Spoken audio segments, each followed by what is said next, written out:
Tunavyosoma katika Biblia misali sita pale, naposoma Biblia hapa kwenye misali 6 mstari wa 32, Mungu anatuambia kwamba mtu azinie na mwanamke ana akili kabisa.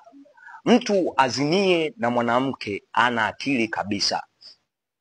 Mimi nasema kwamba mtu angaliaye video chafu ana akili kabisa, kwa sababu kuangalia video chafu ni kuzini.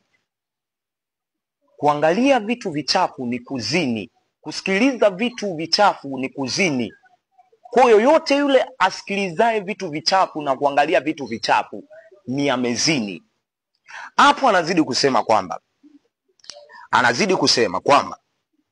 ana akili kabisa.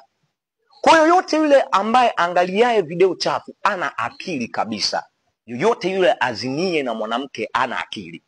Mtu yoyote asikilizaye vitu vichafu na kuangalia video chafu ana akili kabisa. Kwa sababu gani? Ukiwa unaangalia, Biblia inatuambia kwamba yoyote yule atazamaye na kutamani amezini.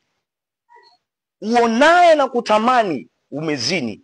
Hivyo video chafu unavyoziangalia unatamani, unakupelekea uzini kwa sababu ya tamaa ambayo ipo ndani yako. Kwa yoyote azinie na mwanamke ana akili kabisa. Biblia inazidi kusema kwamba, na inazidi kusema afanya jambo litakalo mwangamiza nafsi yake. Afanya jambo litakalo mwangamiza nafsi yake. Unafanya jambo ambalo linaweza kukuangamiza nafsi yako, linaweza kuangamiza hatima yako kwa sababu ya kuangalia video chafu mtandaoni. Kwa video chafu inaweza kuangamiza nafsi yako. Tunaona kabisa kuna vijana wanafariki kwa sababu sio kwamba wameumwa, hapana, kwa sababu ya dhambi. Kwa maana Biblia inazidi kusema mshahara wa dhambi ni mauti. Ukiwa unafanya dhambi ni mauti, mshahara wako ni mauti. Sasa hizi tunaona vijana wengi wanafariki, vijana wengi wanatoweka. Kwa sababu gani? Dhambi imezidi kuongezeka katika kizazi hiki. Dhambi imezidi kuongezeka. Dhambi inavyozidi kuongezeka ndipo vifo vitaongezeka, kwa sababu mshahara wa dhambi ni mauti. Mshahara wa dhambi ni mauti. Anakuambia utaangamiza nafsi yako mwenyewe. Ukiangamiza, unaiangamiza nafsi yako mwenyewe kivipi? Unavyoangalia hivyo video, unavyosikiliza hivyo vitu, unaangamiza nafsi yako mwenyewe. Unaangamiza hatima yako mwenyewe. Kama Mungu alikuandikia kwamba wewe mwakani utafanikiwa, kwa sababu ya hivyo vitu ambavyo umevifanya, ghafla destiny yako inapotea. Ghafla kile kitu Mungu alichokuandikia kinapotea, kwa sababu umeharibu hatima yako mwenyewe kwa sababu ya uzinzi, kwa sababu ya uchafu unaoufanya ukaharibu hatima yako Mungu aliyokuandikia. Unavyoharibu hatima yako Mungu ambayo amekuandikia, kuitengeneza hatima Mungu ambayo amekuandikia ni gharama kubwa sana, kuitengeneza hatima Mungu ambayo amekuandikia. Kwa hiyo tunavyoambia kwamba msiangalie video chafu mtandaoni, tunajua kabisa kuna hatima ambayo inatoweka kwa sababu ya kuangalia video chafu mtandaoni.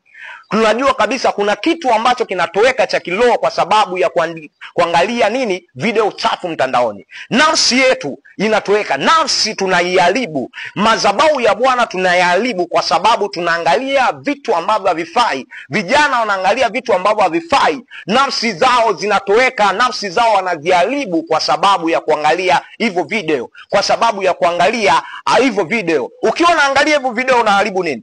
Unaharibu hatima yako. Kama ulikuwa na mawazo ya kufanya kitu kikubwa, ghafla yale mawazo yanakatika kabisa. Ghafla yale mawazo yanaishia njiani kwa sababu umeangalia vitu ambavyo havifai. Ndipo Biblia inakwambia utaharibu, unaiangamiza nafsi yako mwenyewe. Unaiangamiza nafsi yako kuangalia hivyo vitu ambavyo havifai, ambavyo ni chukizo mbele za Mungu. Ni chukizo kabisa mbele za Mungu. Ni chukizo kabisa. Mungu hapendi uangalie vitu. Mungu hapendi wewe ukosee. Mungu hapendi wewe uharibike, kwa sababu anajua hicho kitu ambacho ameweka ndani yako. Anajua hiyo neema ambayo ameachilia ndani yako. Kwa Mungu hapendi uharibike. Mungu hapendi wewe ukosee. Hivyo ndio tunawaambia kwamba Mungu anakuhitaji leo. Mungu anakutaka